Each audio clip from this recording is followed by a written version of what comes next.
একজন নারী এসে জিজ্ঞেস করলেন, ইয়া রাসূলুল্লাহ, ইয়া হাবিবাল্লাহ, আমরা তো অবলা নারী, পুরুষদের জন্য কত সুন্দর বিধান আপনি দিয়েছেন। পুরুষরা জিহাদ করতে পারে, জিহাদের মাধ্যমে অনেক মর্যাদা তাদের পৃথিবীর বুকে সমন্বিত হয়, তাদের মর্যাদা প্রতিষ্ঠিত হয়।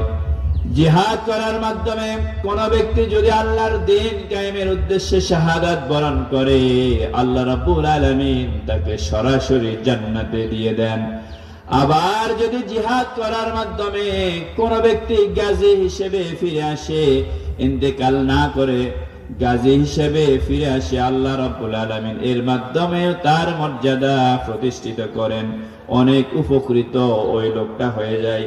কিন্তু আমরা তো নারী জাতি, এমন কোন আমল আছে নাকি যে আমলটা করলে আমরা জিহাদের সমপরিমাণ সওয়াব পেয়ে যাব?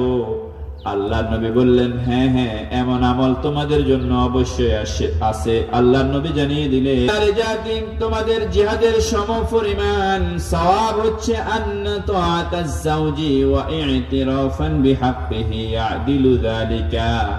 তোমাদের জিহাদের সমপরিমাণ সওয়াব হচ্ছে তোমরা যখন স্বামীর আনুগত্য করবে, স্বামীর অর্ডার গুলি পালন করবে, এবং তোমার স্বামীটা সারা জীবন তোমার জন্য যে ব্যয় করছেন, কষ্টার্জিত অর্থগুলি তোমার কল্যাণের নিমিত্তে খরচ করছেন, তুমি যদি কৃতজ্ঞতা প্রকাশ করো, তাহলে জিহাদ করলে যে সওয়াব আল্লাহ রাব্বুল আলামিন সমপরিমাণ সওয়াব তোমার আমল নামায় লিপিবদ্ধ করে দিবে।